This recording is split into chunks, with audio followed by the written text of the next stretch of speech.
Hello दोस्तों, आप सभी का हमारे चैनल ईड रवि में फिर से स्वागत है।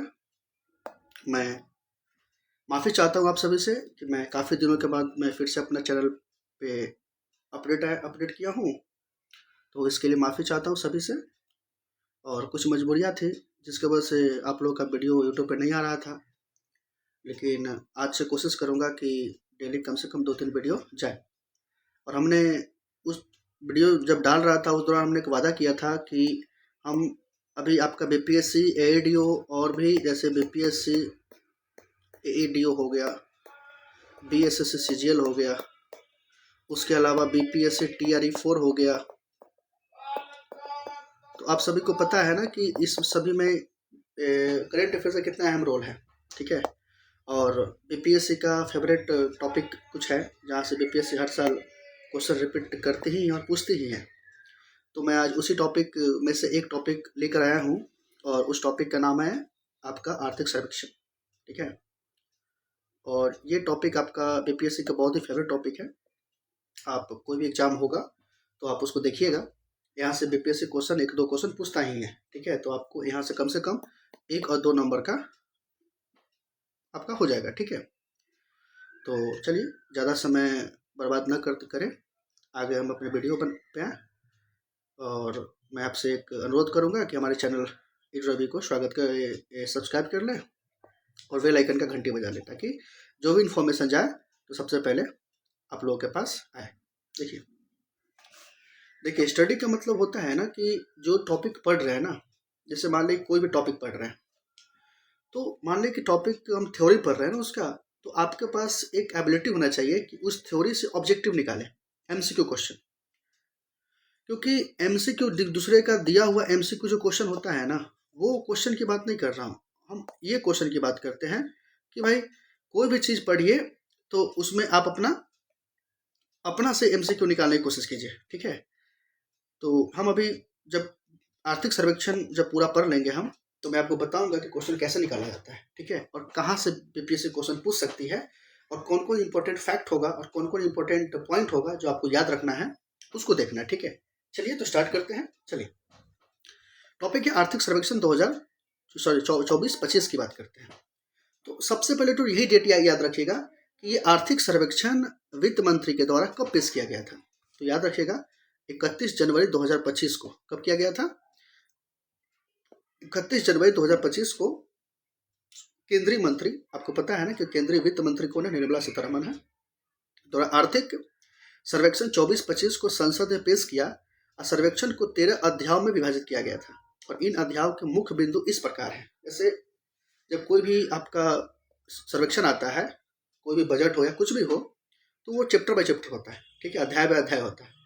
तो सबसे पहला पॉइंट आपको यही याद रखना है कि निर्मला सीतारमण के द्वारा 31 जनवरी 2025 को क्या किया गया था, आर्थिक सर्वेक्षण पेश किया गया था और इसको 13 अध्याय में क्या किया गया, डिवाइड किया गया था, ठीक है। अब इस अध्याय का में क्या क्या मेन पॉइंट था उसको देख लीजिए। कहता है कि FY 2025 में भारत की वास्तविक जीडीपी वृद्धि 6.4% रहने का अनुमान है। वैश्विक जीडीपी 2023 में 3.3% बढ़ी है, जो अगले 5 वर्षों के लिए IMF के 3.2% पूर्वानुमान से थोड़ी अधिक है। आपको पता ना IMF क्या होता है, इंटरनेशनल मॉनेटरी फंड होता है, ठीक है। FY 26 में जीडीपी वृद्धि 6.3% से 6.8% रहने की उम्मीद है, ठीक है। FY 25 अप्रैल से लेकर दिसंबर में खुदरा मुद्रास्फीति घटकर 4.9% रह गई है। 2024 में आम चुनाव के बाद पूंजीगत व्यय में 8.2% की वृद्धि हुई है। वैश्विक सेवा निर्यात में भारत की हिस्सेदारी 7वीं सबसे बड़ी है, यानी जो वैश्विक निर्यात की जब बात करेंगे तो भारत की हिस्सेदारी 7वें नंबर पे आती है, ठीक है। ये आपका पॉइंट हो गया। अब देखिए, अब यहाँ से क्वेश्चन क्या क्या याद करना है। जैसे आपसे क्वेश्चन पूछ लेगा कि FY 2025 में भारत की वास्तविक जीडीपी वृद्धि कितना परसेंट अनुमान बताएगा, तो 6.4% है कि नहीं है। तो ये सब छोटा छोटा क्वेश्चन है जो आप खुद निकाल सकते हैं, जब आगे डिटेल पढ़ेंगे तो आप देखिएगा। चलिए सबसे पहले बात करते हैं मौद्रिक और वित्तीय क्षेत्र के विकास के लेकर, ठीक है। ये क्या होता है, तो कहता है कि सकल गैर निष्पादित परिसंपत्ति 12 साल के निचले स्तर पर रहा है, जो ऋणों का 2.6% है। 1068 यानी 1068 दिवालियापन प्रस्तावों से 3.6 लाख करोड़ की वसूली हुई है। भारत के शेयर बाजारों ने बेहतर प्रदर्शन किया है। बीमा प्रीमियम 7.7% की और पेंशन क्षेत्र में 16% की वृद्धि हुई है। बाहरी क्षेत्र की बात करें तो निर्यात में 6% की वृद्धि हुई है, जबकि सेवा क्षेत्र में 11.6% की वृद्धि हुई है। कंप्यूटर और सूचना सेवाओं के निर्यात में भारत दूसरे स्थान पर है। हाँ, ये इंपॉर्टेंट याद रखिएगा कि कंप्यूटर और सूचना सेवाओं के निर्यात में भारत का स्थान कितना है? दूसरा स्थान है। FY25 में FDI प्रवाह में सालाना आधार पर 17.9% वृद्धि हुई है और यह 55.6 बिलियन अमेरिकी डॉलर हो गया है। विदेशी मुद्रा भंडार 640.3 बिलियन अमेरिकी डॉलर रहा है। कीमती और मुद्रास्फीति की बात करें तो वैश्विक मुद्रास्फीति 2024 में 5.7% तक कम हो गई है और वित्त वर्ष 2025 में भारत की खुदरा मुद्रास्फीति घटकर 4.9% हो गई है। RBI और IMF के अनुसार FY26 तक मुद्रास्फीति 4% हो जाएगी। ठीक है, आपसे क्वेश्चन पूछेगा कि RBI और IMF के अनुसार जो आपका FY जो है 2026 तक मुद्रास्फीति कितना परसेंट होने का चांस है? तो 4% है। बात करें मध्यम अवधि का दृष्टिकोण तो भारत का लक्ष्य 2047 तक विकसित भारत हासिल करने के लिए 8% की वृद्धि हासिल करना है। ये बहुत इंपॉर्टेंट है। क्वेश्चन पूछा है कि भारत सरकार का विकसित भारत को लेकर 8% तक की वृद्धि हासिल करना है, कब तक लक्ष्य है? 2047 तक लक्ष्य है। विकास को सशक्त बनाने और व्यापार करने में आसानी के लिए विनियमन पर ध्यान केंद्रित करना विशेष रूप से SME के लिए है। निवेश और बुनियादी ढांचा की बात करेंगे तो FY25 और 5,853 किलोमीटर राष्ट्रीय राजमार्ग का निर्माण किया गया। दिसंबर 2024 तक अक्षय ऊर्जा क्षमता में सालाना आधार 15.8% की वृद्धि हुई है। आपसे क्वेश्चन पूछ सकता है कि दिसंबर 2024 के आंकड़ा के अनुसार जो अक्षय ऊर्जा क्षमता सालाना में कितना % वृद्धि हुई है? 15.8% वृद्धि हुई है। उद्योग की बात करें, ठीक है, तो उद्योग की जब बात की जाएगा तो कहता है कि वित्त वर्ष 25 में औद्योगिक विकास दर 6.2% रहने का अनुमान है। ठीक है, यानी औद्योगिक विकास मतलब उद्योग के क्षेत्र में 6.2% रहने का उम्मीद है। वित्त वर्ष 24 में ऑटोमोबाइल की बिक्री पर 12.5% की वृद्धि हुई है। भारत वैश्विक पेटेंट फाइलिंग में 6वें स्थान पर है। हाँ, ये भी आपका इंपॉर्टेंट पॉइंट है। हो सकता है कि भारत वैश्विक पेटेंट फाइलिंग में कितना स्थान पे आता है? 6 स्थान पे आता है। आत्मनिर्भर भारत कोष जैसे पहलों के साथ MSME क्षेत्र बढ़ा है। ठीक है, सेवा क्षेत्र की बात करें तो वित्त वर्ष 25 में GVA में सेवा क्षेत्र का योगदान बढ़कर 55.3% हो गया है। वित्त वर्ष 2025 में अप्रैल-नवंबर में सेवा निर्यात 12.8% वृद्धि हुई है। कृषि खाद्य प्रबंधन की बात करें तो वित्त वर्ष 2024 में कृषि सकल घरेलू उत्पाद में 16% का योगदान देती है। खरीफ खाद्यान्न उत्पादन वित्त वर्ष 24 में 89.37 LMT बढ़ने की उम्मीद है। मत्स्य पालन और पशुधन क्षेत्र में मजबूत वृद्धि देखी गई है। अरहर और बाजरा के लिए MSP का क्रमशः 59% और 77% की वृद्धि हुई है। ठीक है, जलवायु और पर्यावरण की बात करेंगे तो भारत की गैर जीवाश्म ईंधन बिजली उत्पादन क्षमता कुल क्षमता का लगभग 46.8% तक पहुंच गई है। 2030 440 बिलियन अमेरिकी डॉलर के संभावित वैश्विक बचत के साथ अस्थायी जीवन को बढ़ावा देने के लिए LIFE पहल की शुरुआत की गई है। भारत के कार्बन सिंक में 2.29 बिलियन टन यानी CO2 समतुल्य की वृद्धि हुई है। सामाजिक क्षेत्र की बात करें तो सामाजिक सेवाओं पर व्यय वित्त वर्ष 2021 से वित्त वर्ष 25 तक 15% CAGR दर बढ़ा है। सरकारी स्वास्थ्य व्यय 29% से बढ़कर 48% हो गया है।